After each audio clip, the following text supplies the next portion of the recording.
बिस्मिल्लाहिर्रहमानिर्रहीम। अस्सलाम वालेकुम नाज़रीन, आप यूट्यूब चैनल देख रहे हैं। मैं इमरान ख़ान हूँ। एक बड़ा मायदा हुआ है, एक डील हुई है दिफाई इंडिया और अमेरिका के बीच में। इंडियंस और अमेरिकन इसको एक लैंडमार्क डील करार दे रहे हैं। एक बहुत बड़ी डील, एक ऐसी दिफाई डील जिसने इन दोनों मुल्कों के ताल्लुकात को एक नई जगह पर लाकर खड़ा कर दिया। इंडियन मीडिया को आप देखें तो वो ये कह रहे हैं कि इस डील के बाद भारत नाकाबिल तस्खीर होता चला जा रहा है। उनको ये लग रहा है कि वो एक बहुत बड़ी फोर्स बन गया है और ये डील उनको चाइना और पाकिस्तान के मुकाबले में एक बड़ा तगड़ा मुल्क बनाकर खड़ा कर देगी। अमेरिका और भारत के बीच में अब तक 3 बड़े अहम दफाई मुआहदे हुए हैं। मैं ये जो डील अभी हुई जिसको बीका कहते हैं इसके बारे में और जो दूसरी 2 डील्स हैं उनके बारे में आपको बताता हूं कि इन डील्स के बाद भारत को मिलेगा क्या। क्या भारत वाकई दिफाई लिहाज से उस सतह पे पहुंच गया है जहां पे पाकिस्तान के लिए या चीन के लिए मुमकिन नहीं होगा भारत का मुकाबला करना। तो जितने भी डिफेंस पेपर्स हैं, रिसर्च हैं और कुछ ऐसे एक्सपर्ट्स हैं जिनसे बात करने के बाद मैंने ये सारा डाटा कलेक्ट किया है, क्योंकि ये डील की बातें काफ़ी दिनों से हो रही थी। मैं इस पे वीडियो तो पहले भी कर सकता था, लेकिन मेरा ख्याल था कि पूरी सॉलिड इंफॉर्मेशन के साथ आपको मुकम्मल तौर पे बताया जाए कि भारत ने हासिल क्या किया जिस पे वो खुश हैं। सबसे पहले आ जाए ये जो मौजूदा डील है इसके ऊपर। ये है क्या? इसको कहते हैं BECA, बीका, और इसका मतलब है basic exchange and cooperation agreement. Basic exchange and cooperation agreement है और ये एक्चुअली है इंटेलिजेंस शेयरिंग। नक्शों के मामलात में हो या सैटेलाइट की जो तस्वीर होती हैं या इमेजेस होते हैं या उससे कोई वीडियो अगर बनी है तो वहाँ पे उसके मामलात में हो, तो ये एक ऐसी डील है जिसके थ्रू अमेरिका का जो सैटेलाइट का इंटेलिजेंस सिस्टम है उसकी एक्सेस भारत को दी जाएगी मुआवजे के साथ। यानी भारत मुआवजा अदा करेगा, उसके बदले में अमेरिकन उनको कुछ सहूलियात फराहम करेंगे। क्या सहूलियात हैं? मिसाल के तौर पे मैं आपको बता देता हूं कि ये एक, जिस तरह आप ऊबर वाले को बुलाते हैं, गाड़ी वाले को, और उसको आप कहते हैं जी कि मुझे फ़लाँ जगह पे पहुंचाएं। अगर उसके पास एक अच्छा GPS सिस्टम होगा तो वो अपने मोबाइल में नक्शा देख के जल्दी से आपके पास आ जाएगा फौरन और सही टारगेट पे पहुंचेगा। तो अमेरिका एक्चुअली इंडिया को एक ऐसा GPS सिस्टम दे रहा है, आसान लफ्जों में, जो इंडिया को ये देखने में आसानी पैदा करेंगे कि टारगेट कहां है, किस नौयत का है और कितना टाइम है और किस तरह हिट करना है, और उनके हथियारों को ज्यादा बेहतर और एक्यूरेट अंदाज में उस टारगेट तक पहुंचाएंगे। मिसाल के तौर पे भारत की तरफ मिसाइल जा रहे हैं तो ये जो अमेरिकन सिस्टम है जो बीका के तहत भारत को सपोर्ट कर रहा होगा, इसमें भारत को फौरन पता चल जाएगा कि कितने मिसाइल आ रहे हैं, कितने तैयारे आ रहे हैं, कितने ड्रोन्स आ रहे हैं, बहरी जहाज कहाँ पे मूव कर रहे हैं। ये सारी इंफॉर्मेशन उसको इस सैटेलाइट निज़ाम के तहत, इन इमेजेस के तहत बड़ी क्विकली उनको मिलेगी, बहुत तेज़ी से। और फिर वो इन चीज़ों को डिस्ट्रॉय करने के लिए, तबाह करने के लिए अपने हथियारों को जो पहले से उनके पास मौजूद होंगे या उन्होंने परचेज करने हैं, उन हथियारों को ज्यादा मौसर तरीके से इस्तेमाल कर सकेंगे। यानी आप ये समझ लें कि ये रास्ता दिखाने वाली बात है, ये गाइडेंस है, ये इंटेलिजेंस है, ये सर्वेलेंस है। ये GPS का एक ऐसा जदीद सिस्टम है जो भारत को इस काबिल बनाएगा कि वो अपने तरफ आने वाले खतरात को ज्यादा बेहतर टाइमिंग के साथ और ज़्यादा अच्छे अंदाज में देखे और उनका बेहतर अंदाज़ा लगा के उनको रोकने का या उनको काउंटर करने का अपने हथियारों के इस्तेमाल से बेहतर बंदोबस्त कर सके। मैंने जितना आसान कर सकता था मैंने कर दिया। अब इसको ऐसे कर लें आप, मिसाल के तौर पे एक कमज़ोर नज़र वाला आदमी है और वो ऐसे देख रहा है, सामने से एक शख्स उसको मुक्का मारता है और वो उसको जज नहीं कर पाता और मुक्का उसके मुंह पे लग जाता है। अब उस आदमी ने ये ऐनक पहन ली है, अब उसकी नज़र बिल्कुल एक्यूरेट हो गई है। अब सामने वाला मुक्का मारता है तो वो यूं हाथ से रोक लेगा, ये हाथ उसका अपना है, लेकिन इस ऐनक ने उसको सपोर्ट फराहम की है कि वो सामने से मुक्का आ रहा है, इसको ज़रा जल्दी से रोको। तो ये वो सिस्टम है अमेरिका ने जो भारत को दिया, उनको बेहतर देखने की और बेहतर इंटेलिजेंस की एक सहूलत फराहम की है। अब ये चाहे बहरी जहाज़ हों, हवाई जहाज़ हों, ड्रोन्स हों, मिसाइल्स हों, कुदरती आफात के मामला भी इसके अंदर आप ले लें, हत्ता कि अगर कोई सेल फ़ोन लेके कोई बंदा कहीं जा रहा है तो उसको GPS सिस्टम के तहत उसको बहुत जल्दी वो नेविगेशन का एक निज़ाम है, उसके तहत भी इसको ये सारी सपोर्ट्स इसमें मौजूद हैं। तो ये है जी वो पहला सिस्टम, अपने हदफ पे एक्यूरेटली पहुंचना, ये बीका, ये वो सिस्टम है जो अमेरिका ने भारत को फ्राहम किया इस मुआहदे के तहत। 3 नवंबर को इसका दस्तखत हो जाएंगे। अब आ जाएं, इससे पहले वाला मुआहदा क्या था। इससे पहले वाले मुआहदा को कहते हैं लेमुआ या लिमुआ, LEMOA। इसका मतलब है जी logistic exchange memorandum of agreement. ये 2016 में इसका मुआहदा हुआ था और बराक ओबामा का दौर था, अगस्त 2016। अच्छा, ये हर 2 साल और 1 महीने के बाद मुआहदा हो रहा है। पहला मुआहदा हुआ था अगस्त 2016 में, दूसरा हुआ था सितंबर 2018 में, और तीसरा अब ये 3 नवंबर को, यानी 2 साल और 1 महीने के बाद ये एक मुआहदा और हो जाता है। अच्छा, अब ये जो मुआहदा है जिसको हम logistic exchange memorandum of agreement कह रहे हैं, लेमुआ, ये इसके मुताबिक ये है कि एक दूसरे के अड्डे इस्तेमाल करना, एक दूसरे की जगह इस्तेमाल करना, एक दूसरे की बंदरगाहें इस्तेमाल करना, एक दूसरे की जो है वो एयर बेस इस्तेमाल करना, एक दूसरे के ज़मीनी अड्डे इस्तेमाल करना। किस मकसद के लिए?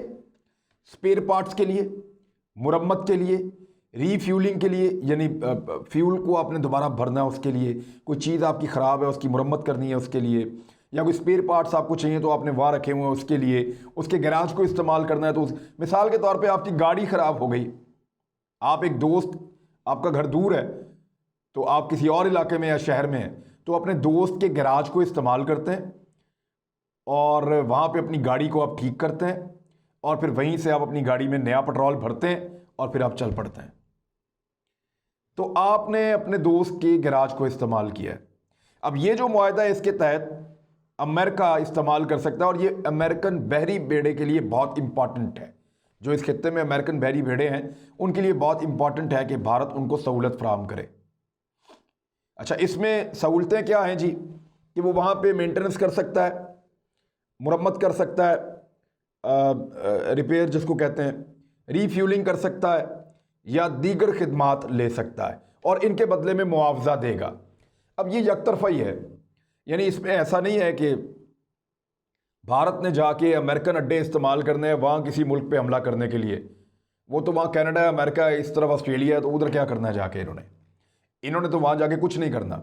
भारतीयों ने अमेरिका नहीं आना, जब भी यहाँ पे आना है। तो ये यकतरफा मुआहदा है, इसका फ़ायदा सिर्फ अमेरिका को था, और वो चीन के खिलाफ भारत के साथ उसने ये मुआहदा किया था कि हमारे जो आपकी बंदरगाहें, आपकी एयर बेसिस और आपकी जो ज़मीनी अफवाज के पास जो आपके अड्डे हैं वो सारे हम इस्तेमाल कर सकेंगे।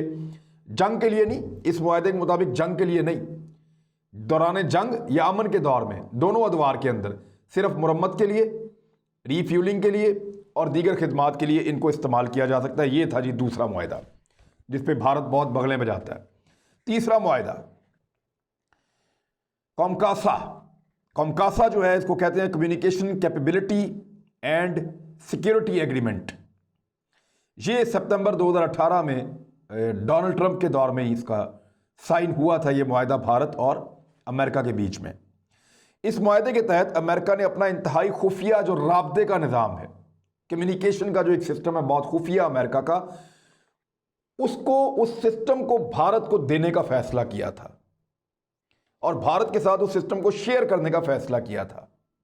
मिसाल के तौर पे आप मोबाइल में व्हाट्सएप इस्तेमाल करते हैं, वो इसलिए कि आपको लगता है कि मेरी जो लोकल कॉल मैं करता हूं वो शायद टेप हो जाए, ट्रेस हो जाए, मैं फंस जाऊं, तो व्हाट्सएप पकड़ी नहीं जाती। ये एक ऐसा नेटवर्क है जो खुफिया है, एक ऐसा नेटवर्क है जो ज़्यादा महफूज है और उस पर मैं ट्रेस नहीं हो सकता, मुझे कोई पकड़ नहीं सकता, या मेरी बात कोई सुन नहीं सकता, टेप नहीं कर सकता, और बहुत सारी चीज़ें। तो व्हाट्सएप को आप इस्तेमाल करते हैं ये सोचकर।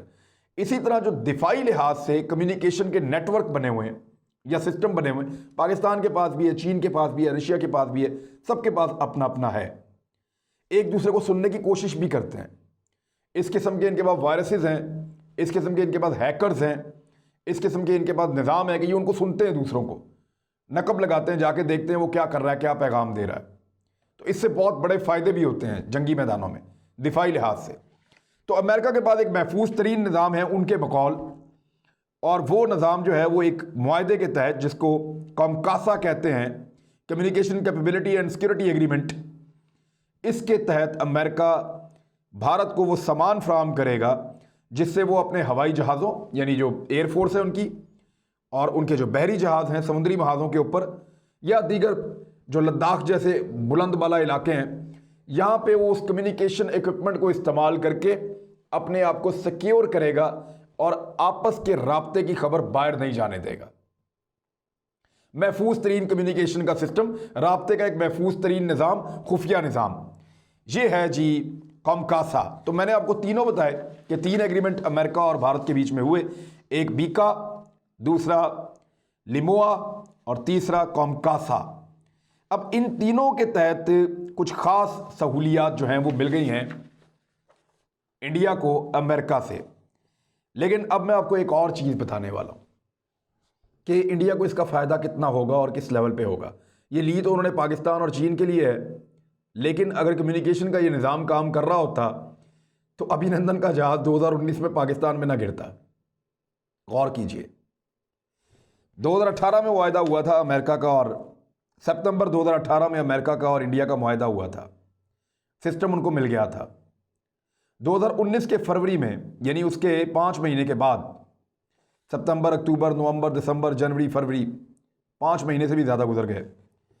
उसके बाद उनके 2 जहाज़ जो हैं उनकी कम्युनिकेशन कट गई, कम्युनिकेशन का निज़ाम फेल हो गया, राब्ता मुनक़ता हो गया, जहाज़ हमारे कंट्रोल में आए, ठोक दिए। तो एक तो इसका जवाब ये है कि कॉमकासा तो उसी दिन उड़ गया था, और उस दिन भी उड़ गया था जिस दिन चाइना ने 34 सेकंड के लिए अमेरिका को बिल्कुल बहरा कर दिया था साउथ चाइना सी के अंदर। जब अमेरिका ने चाइना की तरफ बढ़ने की कोशिश की, चाइना ने कई दफ़ा वार्न किया, जब अमेरिका ने बात नहीं सुनी तो फिर उसके बाद उन्होंने उनको बहरा कर दिया। 34 सेकंड के लिए उनकी सारी कम्युनिकेशन काट दी और फिर छोड़ दिया उनको। तो अमेरिकन अभी तक यही देख रहे हैं कि चीन ने हमारे साथ किया क्या था, उनको समझ नहीं आ रही थी। लेकिन अब ये 142 सफ़ों की एक रिपोर्ट है। अमेरिका में एक इदारा है, इस इदारे का काम ये है कि सिर्फ ये देखना है कि चीन के अंदर कौन कौन सी एरोस्पेस के अंदर, एयरफोर्स के अंदर, मिसाइल्स के अंदर, हेलीकॉप्टर्स के अंदर, जहाज़ों के अंदर कौन कौन सी टेक्नोलॉजीज किस लेवल पे काम कर रही हैं, चाहे वो रॉकेट्स हैं, चाहे मिसाइल है, कुछ भी है।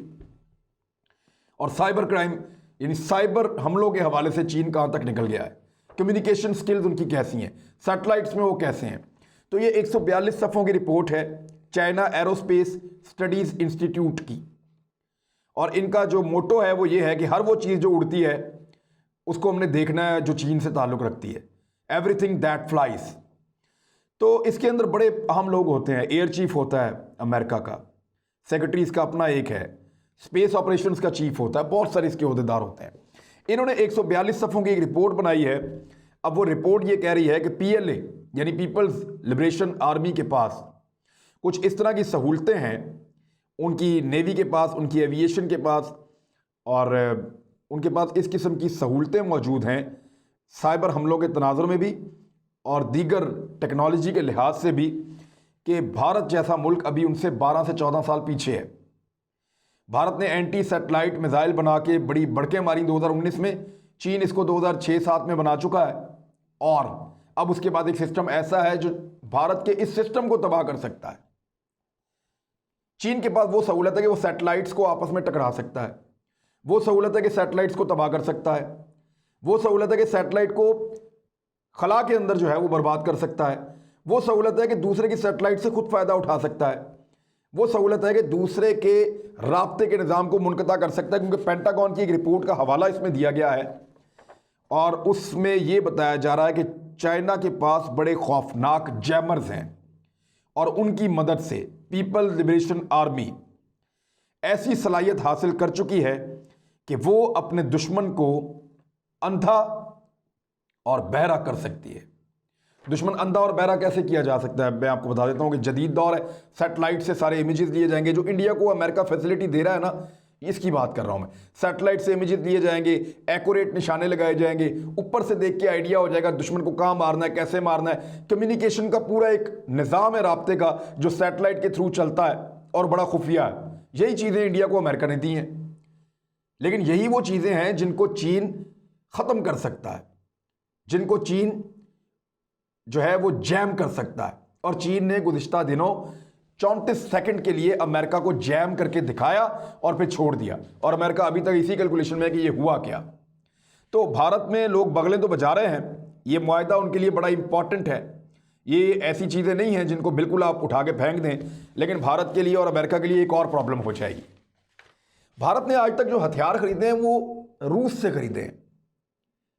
अब उन हथियारों को बेहतर इस्तेमाल करने के लिए जो कम्युनिकेशन का और इंटेलिजेंस का सिस्टम ले रहा है वो अमेरिका से ले रहा है। इन दोनों चीज़ों को एक साथ इस्तेमाल करना भारत के बस की बात नहीं है। दिफाई तजियाकारों के मुताबिक भारत बेहतरीन एक मिसाइल का सिस्टम लेना चाह रहा है, हाइपरसोनिक, जिसे आप कहते हैं S-400, जिसको तुर्की ने भी लिया है। वो रूस से लेना चाह रहा है। अब वो रूसी हथियारों को अमेरिकन टेक्नोलॉजी के साथ जोड़ के एफिशिएंटली इस्तेमाल करेगा, इसकी कोई गारंटी नहीं है और ये हो नहीं सकता, क्योंकि अमेरिकन नहीं चाहेंगे कि रूसी सिस्टम को ये पता चले कि इनका सिस्टम कैसे काम करता है। ना रूसी ये चाहेंगे, तो उन्होंने अपने अपने निज़ाम के मुताबिक अपने अपने हथियार डिज़ाइन किए हुए हैं। तो या तो भारत को बहुत महंगे और कीमती हथियार अमेरिका से खरीदने पड़ेंगे, और अगर वो अमेरिका से वो वाले हथियार लेता है, रूस से मुआहदे मुनक़ता करता है, तो रूस नाराज़ हो जाएगा। तो भारत ऐसी जगह फंसा है जहां वो हथियार इकट्ठे तो करता जा रहा है, लेकिन उसको ये पता नहीं इनको चलाना कैसे है, और जंग में क्या वो उतने उसके काम आएंगे या नहीं आएंगे। उसकी एयरफोर्स ने इतने सारे जहाज इकट्ठे किए और हमेशा मार खाई। तो वो क्वांटिटी की तरफ जाता है, क्वालिटी की तरफ नहीं जाता। हर वो चीज़ जो उसको बेहतर लगती है वो उसको खरीदना चाहता है, लेकिन उसके इस्तेमाल होगा या नहीं होगा उसको ये नहीं पता होता। उसकी हालत उस औरत जैसी है जिसने अपने ड्राइंग रूम में दुनिया भर की कीमती चीज़ें इकट्ठी कर ली और अब ड्राइंग रूम जो है वो अजीबोगरीब एक चूं-चूं का मुरब्बा बन गया। तो इस तरीके से भारत ने अपने हथियार इकट्ठे किए हैं। ये 3 मुआहदे थे। मैं ये चाहता था कि हर पाकिस्तानी को पता हो, वो इसलिए कि इसके ऊपर प्रोपेगेंडा किया जाता है भारत की जानिब से, हमने ये मिल गया वो मिल गया। दिल बड़ा रखें, लड़ाई जो है वो जज्बे के साथ लड़ी जाती है। ये बीका, ये लिमुआ और कमकासा, ये 3 एग्रीमेंट हैं और कुछ भी नहीं है। लड़ाई ग्राउंड पे होती है। इनमें 3 में से 2 एग्रीमेंट तो पहले भी हुए थे और उनकी मौजूदगी में अभिनंदन यहाँ पे चपेड़े खा रहा था। तो ये तीसरा भी हो गया, कोई फ़र्क नहीं पड़ेगा, लड़ना ही पड़ता है, आखिरकार हिम्मत दिखानी पड़ती है। अब तक के लिए इतना ही। अपना ख्याल रखिएगा, हमारे चैनल का भी। अल्लाह हाफिज़।